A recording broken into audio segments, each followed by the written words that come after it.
Colorado Territory, 1872. The unforgiving winter winds howled across the eastern plains like hungry wolves, carrying ice and despair in equal measure. Yates Quincy pulled his sheepskin coat tighter around his lean frame, squinting against the gathering storm. At 26, he'd learned to read the skies like most men read books, and tonight's dark clouds promised nothing but trouble. "Ain't looking good, Cimarron," he muttered to the chestnut gelding beneath him. The horse nickered in agreement, steam puffing from his nostrils into the frigid air. Yates adjusted his worn Stetson, scanning the horizon for shelter. His weathered hands, calloused from years of rope work, gripped the reins firmly. The cattle drive to Pueblo had ended yesterday, and most of the other hands had headed straight for the saloons. Not Yates. He preferred the company of his horse and the open sky to drunken cowboys and painted women.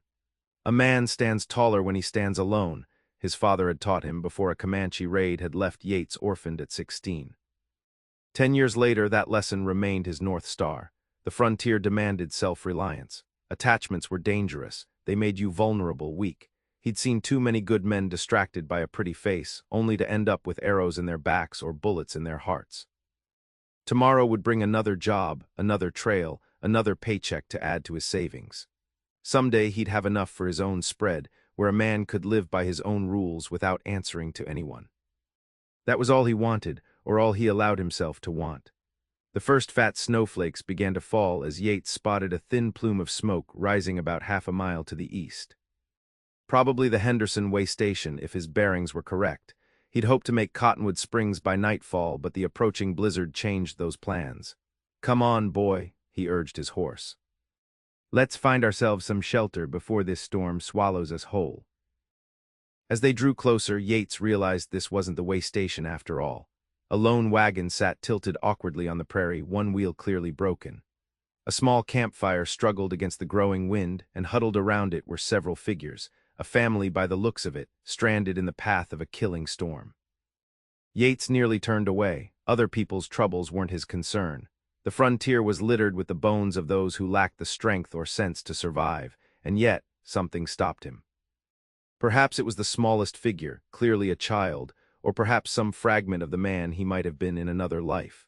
With a resigned sigh, he directed Cimarron toward the camp. As he approached, a man rose quickly, positioning himself between Yates and what appeared to be his family. He held a rifle, not quite pointed at Yates, but not pointed away either. "Evening," Yates called, raising his hand in greeting. "Storm's coming in fast."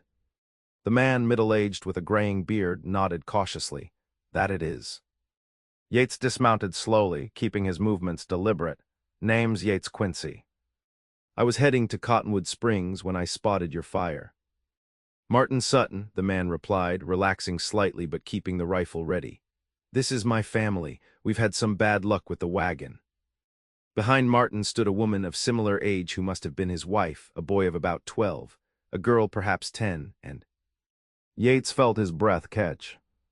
The young woman who stepped forward had eyes the color of summer sage and hair the shade of polished mahogany, pulled back in a practical braid. Her blue calico dress had seen better days, but she carried herself with a quiet dignity that spoke of inner strength. She couldn't have been more than 22, yet there was a maturity in her gaze that suggested she'd seen her share of hardship. "I'm Victoria Sutton," she said, her voice clear despite the rising wind. "My father's too proud to say it, but we're in serious trouble. The wheel axle broke, and we've got no way to fix it before this storm hits." Yates dragged his eyes away from her face, forcing himself to assess the situation. The wagon wheel lay splintered beyond repair. Night was falling rapidly, and with it temperatures that could kill. "You folks won't survive the night out here," he said bluntly. "That storm's bringing in cold that'll freeze a standing horse." "We know that," Martin said, a hint of defensiveness in his voice.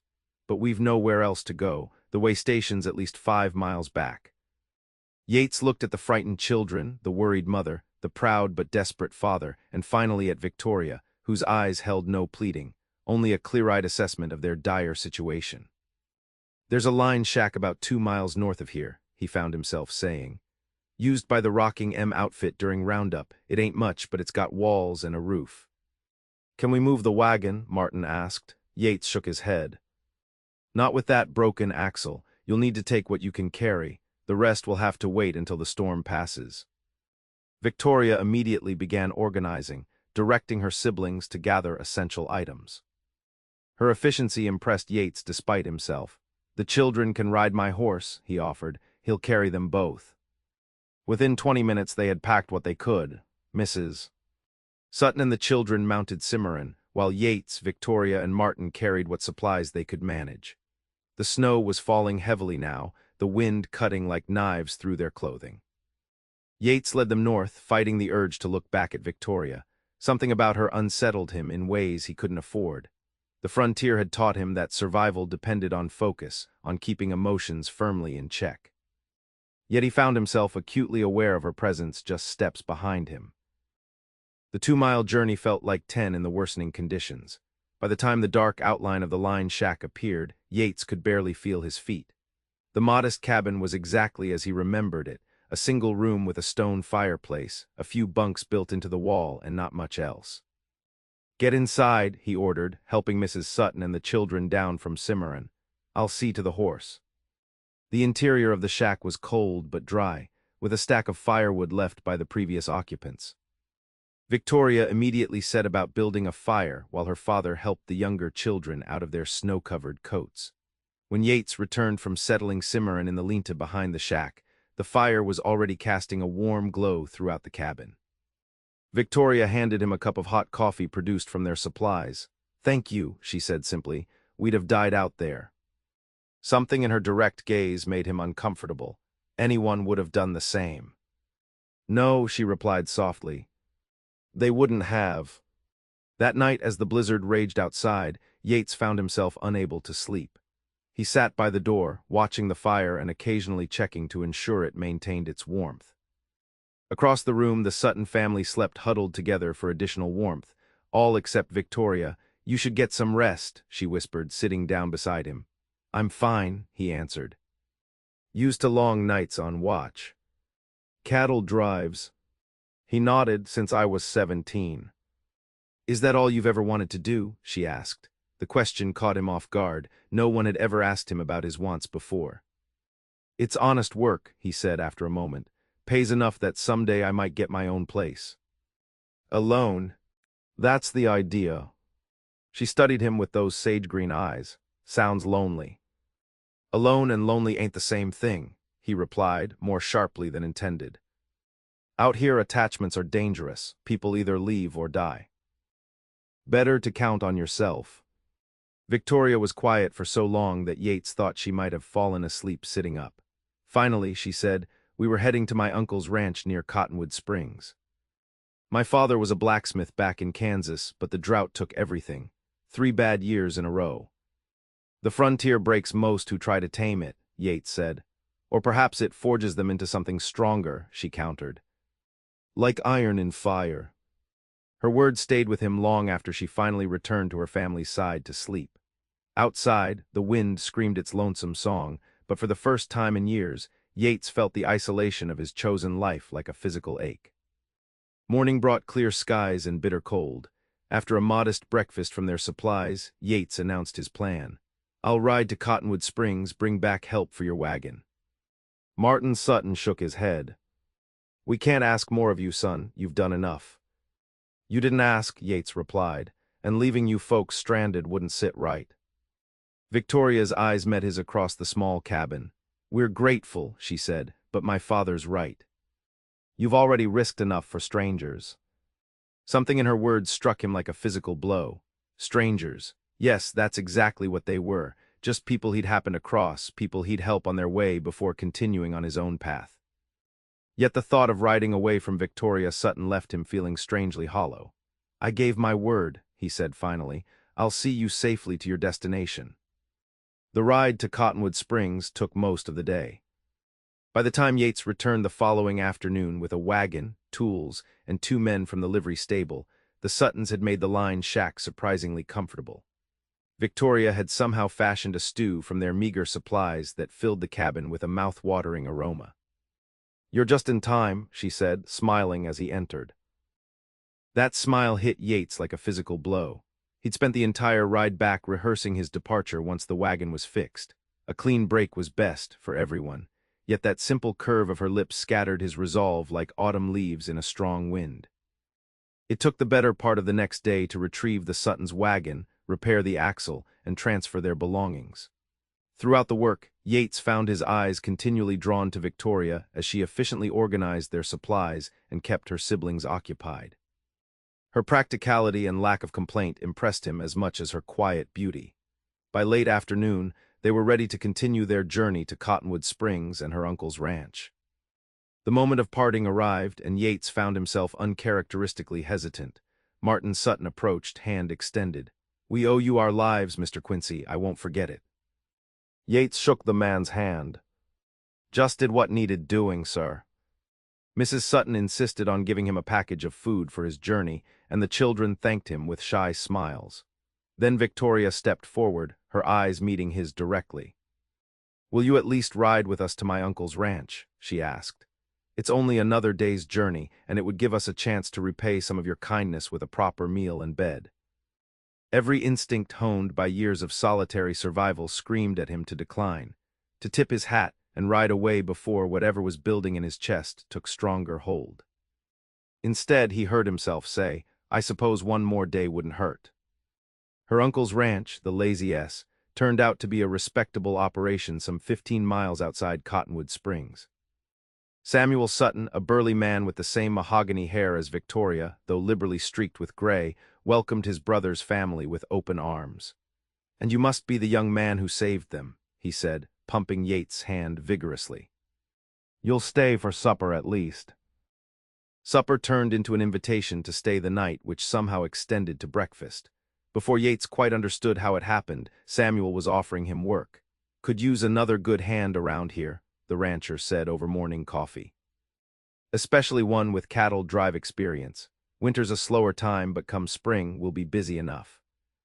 The offer was tempting. The Lazy S was well run, the pay fair, and it would mean a stable position through the winter months when trail work was scarce. But it would also mean staying near Victoria, and that prospect both attracted and terrified him. "I appreciate the offer, Mr. Sutton," Yates said carefully, "but I generally don't stay in one place too long." Samuel studied him thoughtfully. "Well, the offer stands if you change your mind. We could use a man who doesn't think twice about helping strangers in a blizzard." Later that morning, as Yates prepared Cimarron for departure, Victoria appeared at the stable door. She wore a simple brown dress with a cream-colored shawl wrapped around her shoulders, her hair arranged in a neat braid down her back. Sunlight from the open doorway caught the auburn highlights in her mahogany tresses. "So you're really leaving," she said. It wasn't quite a question. Yates adjusted his saddle, keeping his eyes on his work. "It's what I do." "And where will you go?" He shrugged. "South, maybe. Texas cattle operations hire year-round." Victoria stepped closer. "My uncle's offer was genuine. He needs good men." "I'm sure he'll find them." "Is it so terrible, the thought of staying in one place?" she asked, her voice soft but persistent. Yates finally looked at her, immediately regretting it. Those sage-green eyes seemed to see right through the carefully constructed walls he'd built around himself. "It's not about the place," he admitted. "It's about what happens when you let yourself get attached. People leave, or they die. Either way, you end up alone, only hurting worse than before. So you choose to be alone from the start," she concluded, "to avoid the pain." Her insight made him uncomfortable. It's worked so far. Victoria took another step closer. "Has it really?" Before he could answer, Samuel's voice called from outside, announcing the arrival of a neighboring rancher. Victoria turned to leave but paused at the doorway. "The world won't stop trying to connect with you just because you've decided to be alone, Mr. Quincy," she said. "Sometimes life has other plans." With those words hanging in the air, she was gone, leaving Yates with a strange hollow feeling in his chest, and the uncomfortable sensation that his carefully ordered existence was being challenged in ways he wasn't prepared to face. He led Cimarron out of the stable, determined to leave before he could change his mind. Samuel Sutton was speaking with another rancher near the main house. Their conversation drifted over on the morning breeze. "Rustlers hit the Johnson place last night, took 20 head and shot the foreman when he tried to stop them." Yates slowed his steps, listening more intently. "Third raid this month," the neighbor continued. Sheriff thinks it's the Keller gang. They've been moving north from New Mexico territory. Damn shame, Samuel responded. Johnson's got a wife and new baby. Any idea which way the rustlers headed? East toward the border. Sheriff's forming a posse, but they've got a good head start. Yates found himself walking toward the men before he'd consciously decided to do so. The Keller gang, you say? Both men turned toward him. The neighbor, a weathered man in his 50s, nodded. You know of them. Rode against them in northern Texas 2 years back, Yates replied. Seth Keller and his brothers, they don't just steal cattle. They burn homesteads, kill witnesses. Samuel's expression darkened, and they're operating in our territory now. Yates should have mounted his horse and ridden away. The rustlers weren't his problem. He had his own path to follow, his own solitary life to return to. Yet as his eyes drifted to the house where Victoria and her family had found refuge, he felt something shift inside him. Your sheriff could probably use someone who's dealt with them before, he heard himself say. And just like that, his departure was delayed again. The posse formed quickly, the sheriff, 4 deputies, Yates, Samuel, and 6 other local ranchers. They rode east, following the rustlers' trail. Victoria had watched them depart, her eyes finding Yates across the yard. Something in that look made his chest tighten in a way that had nothing to do with the danger ahead. 3 days of hard riding brought them to an abandoned mining camp in the foothills where the Keller gang had established their hideout. The ensuing gunfight was brief but vicious. Yates took a bullet that grazed his left arm, but his shot found Seth Keller's chest, ending the outlaw's reign of terror permanently. 2 of the gang escaped, but the remaining 3 were captured, and the stolen cattle recovered. When the posse returned to Cottonwood Springs, they were greeted as heroes. The sheriff insisted Yates stay for the trial, as his testimony would be crucial in convicting the remaining gang members. Once again, his departure was postponed. Samuel offered his home for Yates' recovery. Least I can do, the rancher insisted. You helped bring down the men threatening every spread in the territory. Victoria tended his wound with gentle hands and determined efficiency. It needs proper cleaning, she declared, examining the furrow left by the bullet.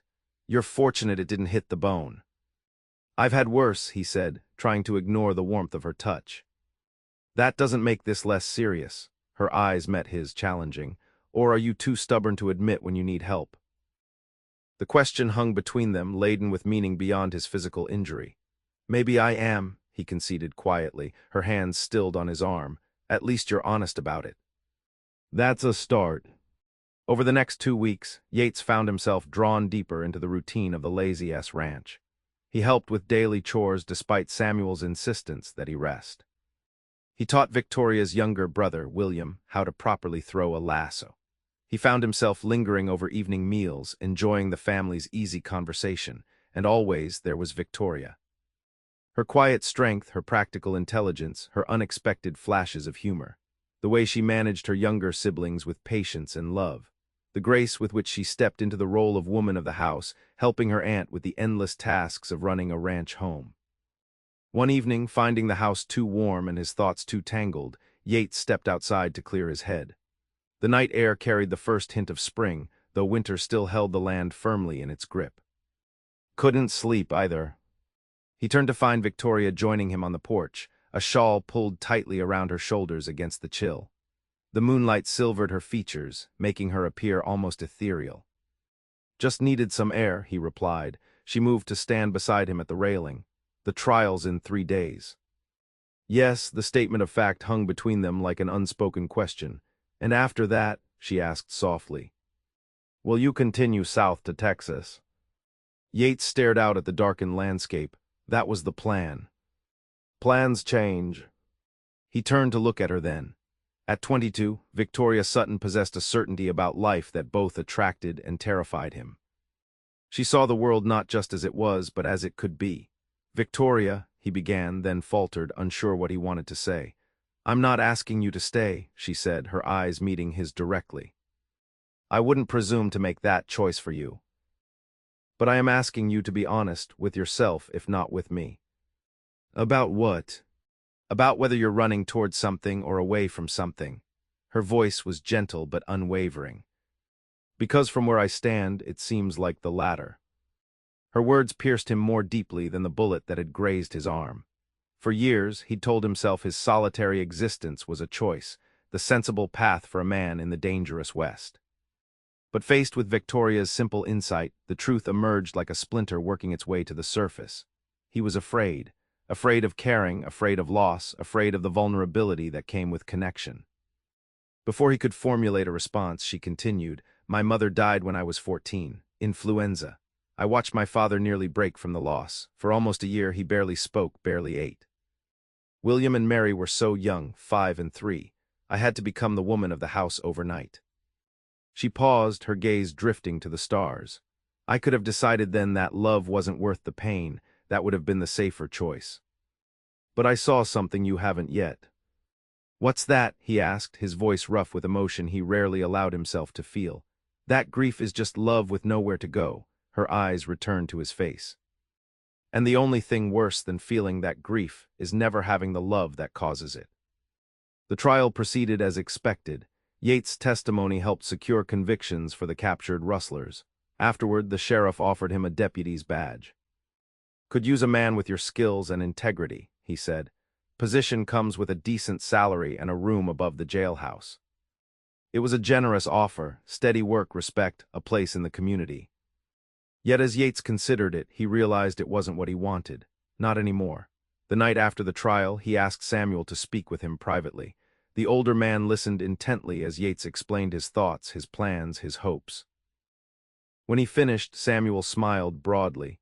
"I suspected as much," he said, clapping Yates on the shoulder. "And you have my blessing for whatever that's worth, but it's not me you need to convince." The following morning, Yates asked Victoria to ride with him to a ridge overlooking the ranch.